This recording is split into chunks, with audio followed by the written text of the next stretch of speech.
Happy morning. குருவி எவ்வளோ அழகாக கத்துது பாருங்களேன். இயற்கையே அழகுதாங்க.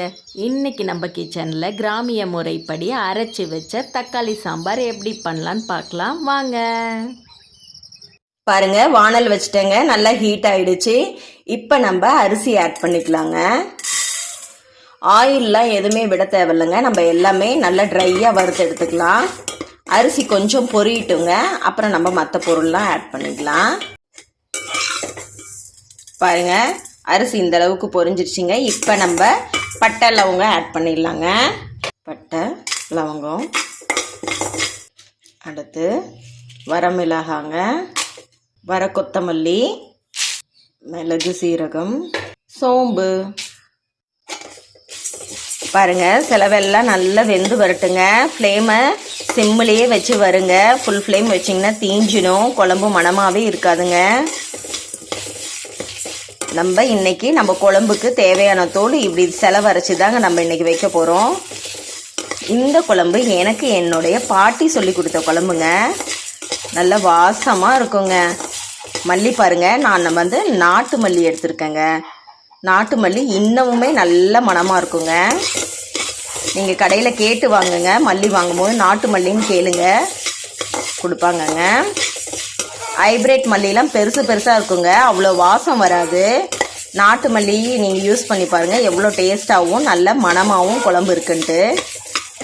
தேங்காயும் இது கூடயே ஆட் பண்ணிடலாங்க. ஒரு கொத்து கருவேப்பிலையும் சேர்த்திக்கலாங்க. இறக்கிடலாங்க. இறக்கி நல்லா ஆற வச்சிடலாங்க. பாருங்க, ஆயில் ஊற்றியாச்சுங்க. இப்போ நம்ம ஆனியன் ஆட் பண்ணிக்கலாங்க.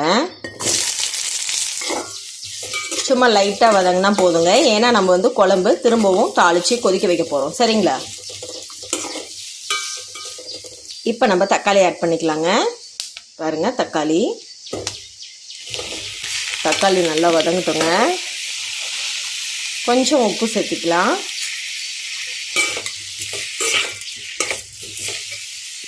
பாருங்க, தக்காளி இந்த அளவுக்கு நல்லா வதங்கிருச்சுங்க. இப்போ ஃப்ளேம் ஆஃப் பண்ணிவிட்டு நம்ம நல்லா இதை ஆற விட்டுடலாங்க. ஆற விட்டு அரைச்சிக்கலாங்க. ஃபஸ்ட்டு நம்ம இந்த செலவெல்லாம் நல்லா அரைச்சி எடுத்துக்கலாங்க.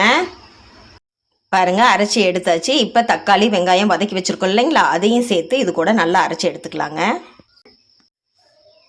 பாருங்க, இந்த அளவுக்கு நல்லா அரைச்சி எடுத்துக்கலாங்க. இப்போ வாங்க தாளிப்பு ரெடி பண்ணிடலாம். பாருங்க, வானல் வச்சாச்சுங்க. நான் ஆயில் ஊற்றிட்டேங்க. நல்லா ஹீட் ஆகட்டுங்க. கடுகு சேர்த்திக்கலாம். இப்போ நம்ம கொஞ்சமாக கடுகு சேர்த்திக்கலாங்க. பாருங்க, கடுகு நல்லா பொரிஞ்சிடுச்சிங்க. இப்போ தாளிப்புக்கு ஒரு பெரிய வெங்காயம், ஒரு கொத்து கருவேப்பிலை எடுத்து வச்சுருக்கேங்க, அதை ஆட் பண்ணிக்கலாம். வெங்காயம் நல்லா வதங்கட்டுங்க. நம்ம செலவெல்லாம் வறுத்து அரைச்சிட்டோம்னா குழம்பு ஈஸியாக வச்சிடலாங்க. ஒரு 10 நிமிஷம் கூட ஆகாதுங்க நம்ம இந்த தக்காளி சாம்பார் ரெடி பண்ணுறதுக்கு.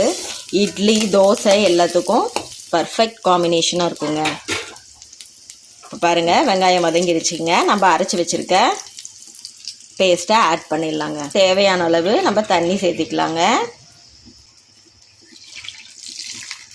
1/2 டேபிள் ஸ்பூன் மஞ்சள்தூள் சேர்த்திக்கலாங்க. நம்ம கொஞ்சமாக தான் உப்பு ஆட் பண்ணியிருக்கோங்க. குழம்புக்கு தேவையான உப்பை இப்போ ஆட் பண்ணிடலாங்க. பாருங்கள், இட்லி, தோசை, இடியாப்பம், இந்த டிஃபன் ஐட்டத்துக்கு ரொம்ப நல்லா இருக்குங்க இந்த தக்காளி சாம்பார். குழம்பு நல்லா கொதிக்கட்டுங்க. பாருங்கள், சாம்பார் நல்லா கொதிச்சிருச்சுங்க. இப்போ நம்ம கொத்தமல்லி தூவி இறக்கிடலாங்க.